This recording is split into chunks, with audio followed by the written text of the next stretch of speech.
Okay. Now to be serious. Thank you for that, Pam. A great song. Our inspirational reading today is taken from our love scriptures. We call our love scriptures of the pink books. They are channel messages from Jesus through an anonymous group called the Brotherhood of the Followers of the Present Jesus. And I'm reading from Everlasting Peace. And it is from page 63. And it's on the third paragraph. For growth is to you turmoil for the present only, because you try to cling to your present joys, to hold them, to tie them, to call them yours, to say they belong to you, your present friendships, family ties, joyful experiences, because you are afraid that what you cannot see will not come to you.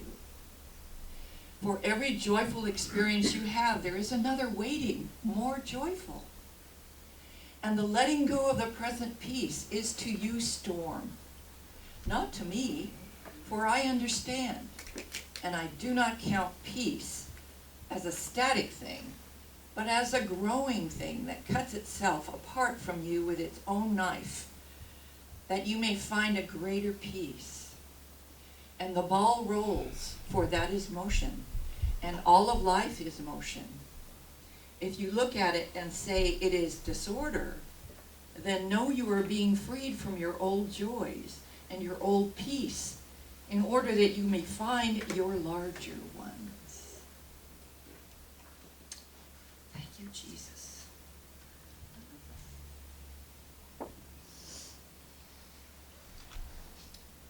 And now to bring us even more information and more inspiration is a woman who is an assistant minister here in the Teaching of the Inner Christ. She is also a teacher of English as a second language, so she knows a lot about being patient, and she knows about growing. And today she is going to be speaking on growing in the newness. Please welcome with me Reverend Elaine Fuller-Zachey.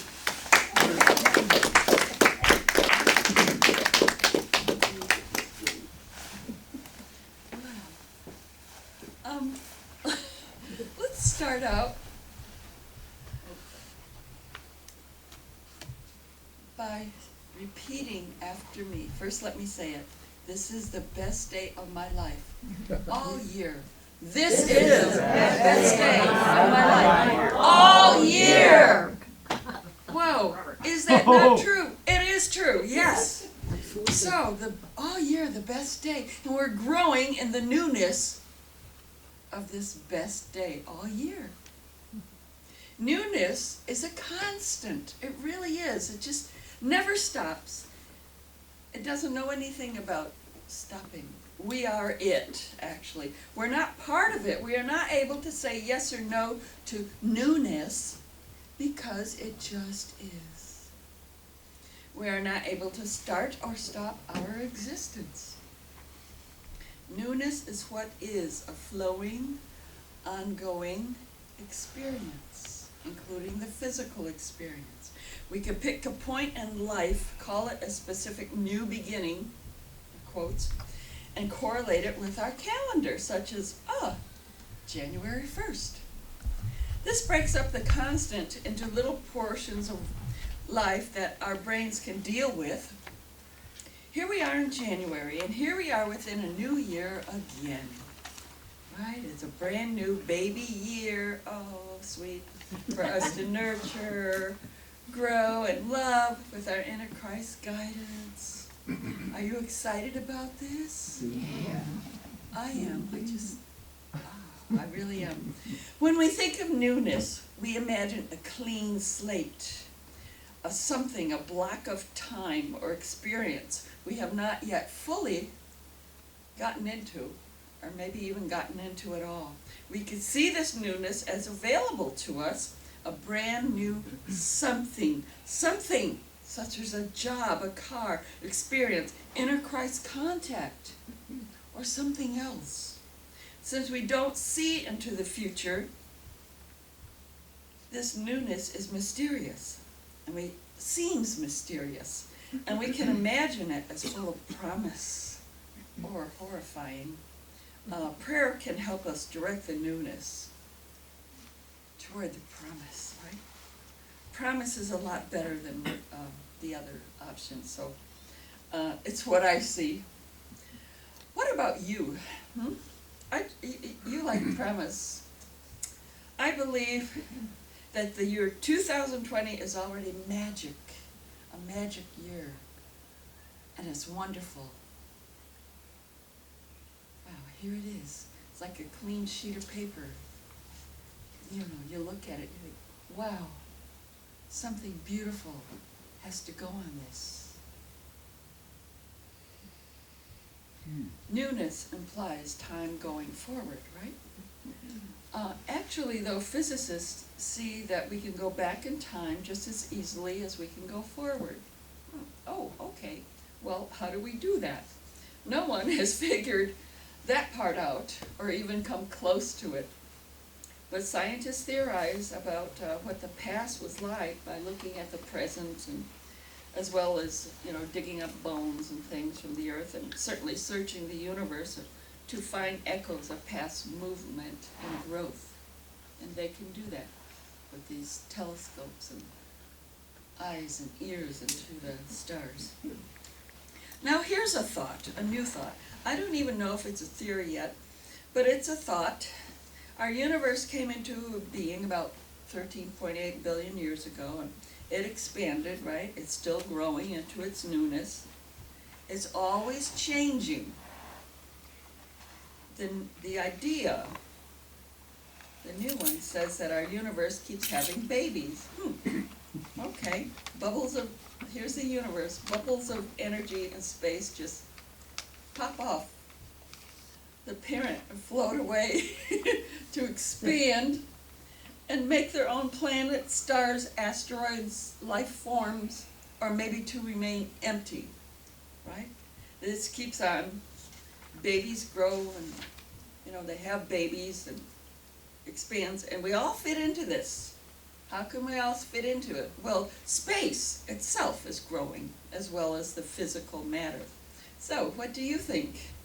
Are we living in a great, great, great grandbaby bubble of some other universe? That's an idea, huh? How would our relatives in those other universes look like? What would they look like? Huh? Okay. I'm gonna figure it out. It's intriguing. How can anyone ever prove or disprove any of this? And where do these ideas ever come from? It's fun to think about it. And I'm certain physicists have fun playing with it too. It's a reason for me to live a lot more years, to find out about it, something more about it. And Einstein said that he wanted to know the face of God. Well, that's a new aspect of the face of God, and it's big newness. Newness is a product of time. Think about newness. Time, right? Where does God, the universe, or time come from? Why do we have it, and why do we really need it? Or do we really need it? Where is it real, and where is it not real? Reverend Ann Meyer McKeever, our co-finder, says that time is a way of ordering our experiences so we don't go through everything at once. I remember her saying that, and it makes sense. Who wants to be growing baby teeth while reading a great book, getting out of work the last day before vacation, paying for food, and undergoing all of the other life experiences at the same time? Huh? Well, I wondered about time. I was just curious about time. And so during meditations on this subject, it took me a while, not a week or a month, but a year or more than 1 year. After a while, I reached an understanding about how it was part of creation. I saw the umbrella as being as a living something, God, if you want to, that's the word we use, without limit. It's limitless. It contains everything without any separation or end. I say umbrella, right? Yet the umbrella itself is unending. It's the only word I have. There's no beginning or ending, no dividing its inside from its outside, no inside or outside at all. It just exists. There's a lot of stuff to this being that's busy and busy. It takes its own energy. The being, whatever it is, takes its own energy and forms it into areas of densification within this wholeness of being, not separate, never anything separate. Since being is mind, these areas are mind, condensed into areas that are therefore aware of themselves. I'm one of them, so are you. And this little cute thing. The earth is one of those areas, right? Trees and birds. All is energy, specifically shaped and contained in a space. All is aware of itself. That's what I understand from my meditations anyway. And that makes sense. We're aware of ourselves in a way that we feel separate from what's around us. It's our specific individuality. But since thinking along those lines, it's become more difficult for me to think along the lines of separation. You know, I still can and do, but it's more of a challenge. And it's the experience, not the truth. It's the experience that we have while here. So although with God, all is actually without separation, we here experience time, right? And therefore, newness, you know, because with time and separation, it takes something called time for me to get from this individualization to you with my vision. That's where time comes in. But you think it's all a whole, and there's no need for time. It vanishes. There's a knowing of the self. God, the universe, the allness of being, or whatever you want to name it, is infinite newness and change.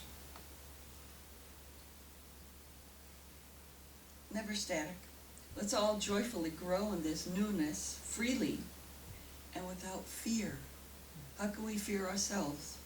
As for me, I'm looking at retirement in the near future, and I'm really excited about that newness. I know I have a lot of paperwork and planning, and sometimes I seem to feel a little scared about it. It's like, have I done this? Have I done that? What have I forgotten? What's next? And, you know, that's the less fun part, seemingly, right? It's really small, though, compared to the excitement and the fun that all of this is. It just is. Some of the fun part is related here to TIC, such as teach inner sensitivity, maybe having another workshop, you know, like an art workshop that's less messy than the last one. Oh, we like the messy one. Conducting a writing through experience for a group. Who knows? Publish a collection of the attendees' writings to sell through TIC Books Online. It's an idea. Other things include joining a gallery. There's one in Balboa Park I want to join, and I believe I'm a good fit. I will submit several paintings, and then there's a group of members who will judge me in, or not. I claim in. Thank you, God. I also plan to join a gym and take classes there for strength, flexibility, and health, and I plan to learn, well, a little physics, because the secrets of God are there, you know, and meditation is one way to look at it. metaphysics, and physics is a different language. They come together to talk about the same thing, to be the same thing, to tell us the truths of life. It calls to me, all of this does. Let me out so I can fly and grow into this newness. My turn is here now. So what about you? What newness calls to you? Retirement and going into a new year, 2020, they're both just boxes of goodies just waiting for us to open. Right? What's in there? Life. New things to experience. What about you? What does 2020 hold for you? Right? Think about the experiences that you, with inner Christ guidance, through prayer and manifestation, are ready to experience in 2020. Take a minute and write down what this has for you. I call in the usher, little papers. Pen and paper. Just take a minute to write down. Pen and paper. Take a minute and write things down. Take the little papers. And at home, I invite you to do the same. If you don't want to write it down, think about it. There's always a way, right? With prayer, to do these things. With inner Christ guidance, to do these things.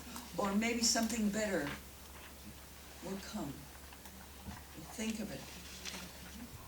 What is on your list for this brand new year?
Okay, maybe we could keep going and going.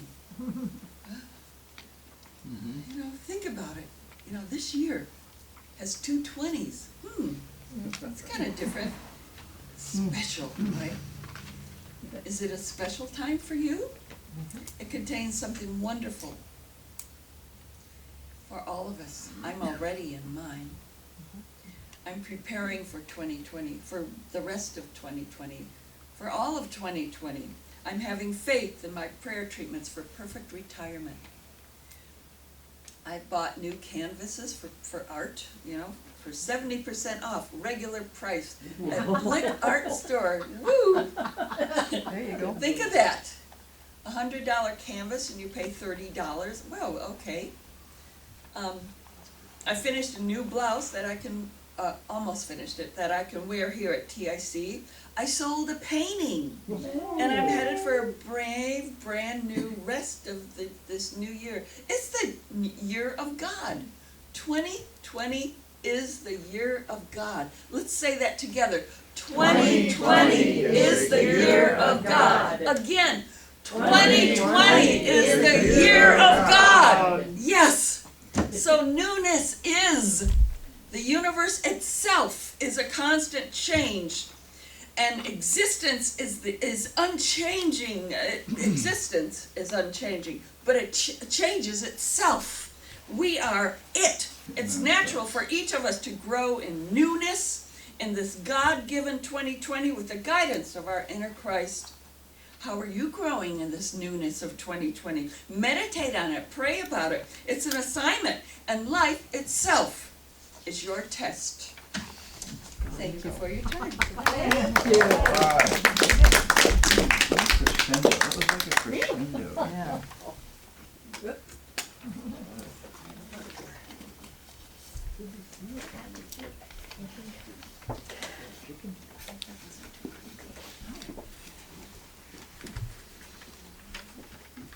That was great. Lots of enthusiasm. Yeah. We all need enthusiasm. Okay, I feel invigorated. Now, I enthusiastically invite you